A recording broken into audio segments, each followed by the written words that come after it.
नमस्कार दोस्तों, स्वागत है आपका हमारे YouTube चैनल लीगल विस्तार पाठशाला पर। आज मैं आपको जीएसटी के एक ऐसे टॉपिक को बताने जा रहा हूं जो व्यापारियों के लिए बहुत ही ज़्यादा महत्वपूर्ण है। मतलब अभी तक मान लो आप जीएसटी में as a regular taxpayer registered हो और अब आप कंपोजिशन स्कीम को ऑप्ट करना चाहते हो, तो उसके लिए आपको क्या करना होगा। अगर आप कंपोजिशन स्कीम में जाना चाहते हैं जीएसटी के अंदर कंपोजिशन स्कीम, तो आपको 31 मार्च 2024 मतलब अगर आप फाइनेंशियल ईयर 24-25 में कंपोजिशन स्कीम को ऑप्ट करना चाहते हैं, तो आपको 31 मार्च 2024 तक CMP 02 फॉर्म फाइल करना होगा। मतलब क्या है, कहने का मतलब ये है कि जैसे अभी तक आप जीएसटी के अंदर as a regular taxpayer थे या रजिस्टर्ड हैं और आपका जो टर्नओवर है वो 1.5 करोड़ रुपए से कम है। किस फाइनेंशियल ईयर में? फाइनेंशियल ईयर 23-24 के अंदर आपका जो टर्नओवर था वो 1.5 करोड़ से कम था। या फिर अगर आप अरुणाचल प्रदेश, असम, मेघालय, मिजोरम, त्रिपुरा, नागालैंड, मणिपुर, सिक्किम और हिमाचल प्रदेश, अगर आप इन स्टेट्स के अंदर पहले से जीएसटी में रजिस्टर्ड हैं और आपका फाइनेंशियल ईयर 23-24 में जो टर्नओवर है वो 75 लाख या उससे कम है, तो आप कंपोजिशन स्कीम को ऑप्ट कर सकते हैं। कंपोजिशन स्कीम को ऑप्ट करने के लिए आपको क्या करना होगा? कंपोजिशन स्कीम में ऑप्ट करने के लिए आपको 31 मार्च 2024 तक CMP 02 फॉर्म दाखिल करना होगा। मतलब अगर आप कंपोजिशन डीलर हैं तो आप साल भर में कभी भी रेगुलर डीलर में कन्वर्ट कर सकते हैं, मगर सरकार ने ये कहा है कि अगर आप रेगुलर डीलर हैं और फिर आप कंपोजिशन स्कीम को ऑप्ट करना चाहते हैं तो आपको 31 मार्च 2024 तक CMP 02 फॉर्म फाइल करना होगा। अब कौन कौन इस स्कीम का फायदा ले सकते हैं? इस स्कीम का फायदा कोई भी मैन्युफैक्चरर कोई भी मैन्युफैक्चरर या ट्रेडर, इसके अलावा मैन्युफैक्चरर ट्रेडर हो गया, कोई सर्विस प्रोवाइडर। बट इसमें एक कंडीशन रखी कि सर्विस प्रोवाइडर कौन? जिसकी मासिक मतलब जिसकी जो टर्नओवर है वो 50 लाख से कम हो, वार्षिक टर्नओवर मतलब एनुअल टर्नओवर 50 लाख से कम हो।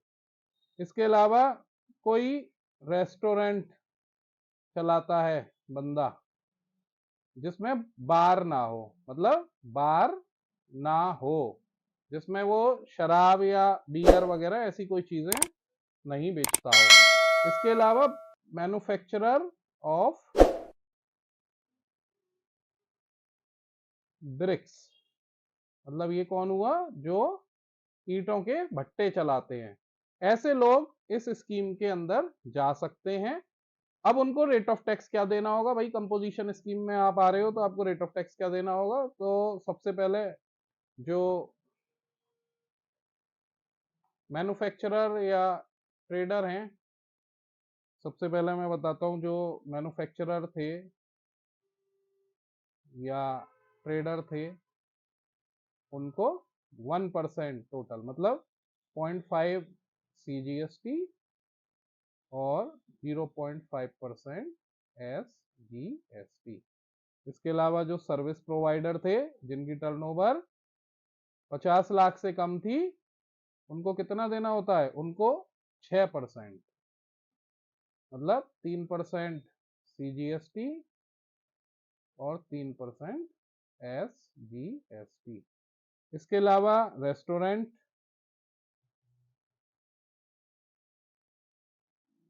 इसके लिए है 5%।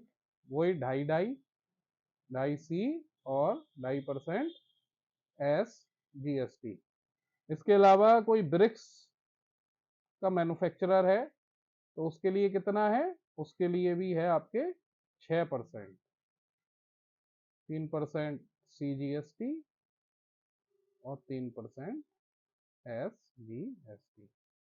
ये हो गए रेटेस कि टैक्स के रेट क्या हैं, कौन कौन ले सकता है वो भी मैंने आपको बता दिया, रेट ऑफ टैक्स क्या है वो भी मैंने आपको बता दिया। अब कंपोजिशन स्कीम में किसको जाना चाहिए, गवर्नमेंट की तरफ से तो ऑप्शन है कि अगर आपकी 1.5 करोड़ तक की टर्नओवर है या 75 लाख तक की टर्नओवर है तो आप कंपोजिशन स्कीम में जा सकते हो।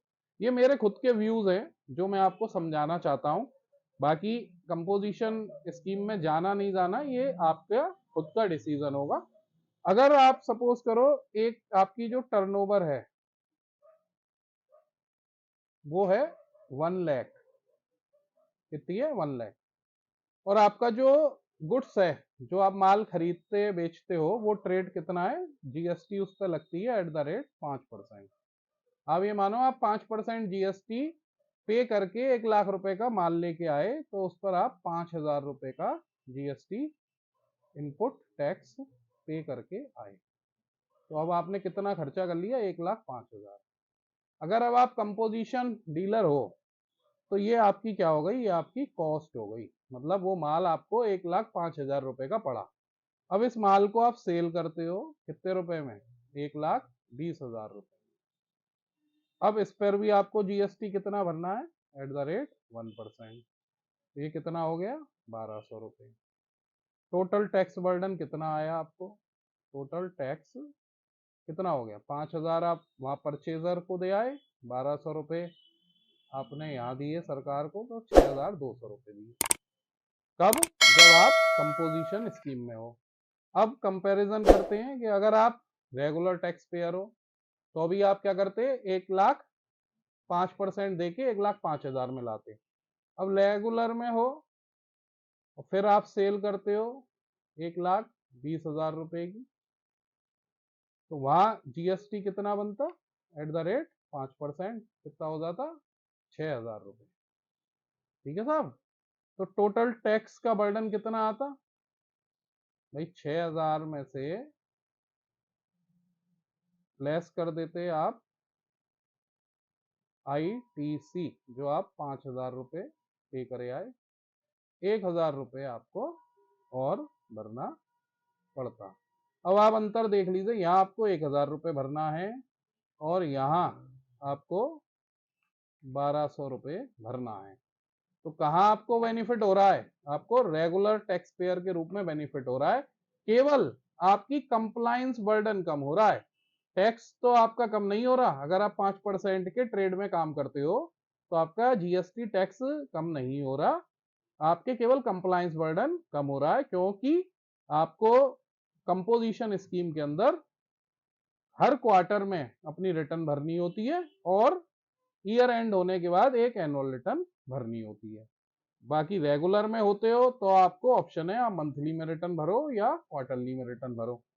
ये मेरा एक सजेशन है आपको कि अगर आप 5% के ट्रेड में हो तो आप कभी भी कंपोजिशन स्कीम को ऑप्ट मत करो, और अगर आप 12% या 18% के स्लैब में हो तो आपको जरूरत है कि आप जो है कंपोजिशन स्कीम के अंदर जाओ, आपको डेफिनेटली बेनिफिट होगा। अभी तक कंपोजिशन स्कीम के बारे में मैंने आपको जो कुछ भी समझाया, मैं ऐसी उम्मीद करता हूं कि इससे आपको कंपोजिशन स्कीम के बारे में जानकारी पूरी मिल गई होगी। और अगर आप इस कंपोजिशन स्कीम को ऑप्ट करना चाहते हो तो अभी आपके पास समय है, क्योंकि अभी 31 मार्च 2024 आएगी और आप CMP 02 अपने किसी भी टैक्स प्रोफेशनल या अपने सीए एडवोकेट से जमा करवा सकते हैं। ऐसी ही और वीडियोस को देखने के लिए आप हमारे YouTube चैनल लीगल विस्तार पाठशाला को आज ही सब्सक्राइब करिएगा। और अगर आप हमारी प्रोफेशनल सर्विसेज को भी लेना चाहते हैं तो आप हमारे डिस्क्रिप्शन बॉक्स में जो मोबाइल नंबर हैं उस पर व्हाट्सएप करके अपनी क्वेरी भेज सकते हैं, हमारी जो टीम है वो आपके संपर्क करेगी। नमस्कार दोस्तों, धन्यवाद।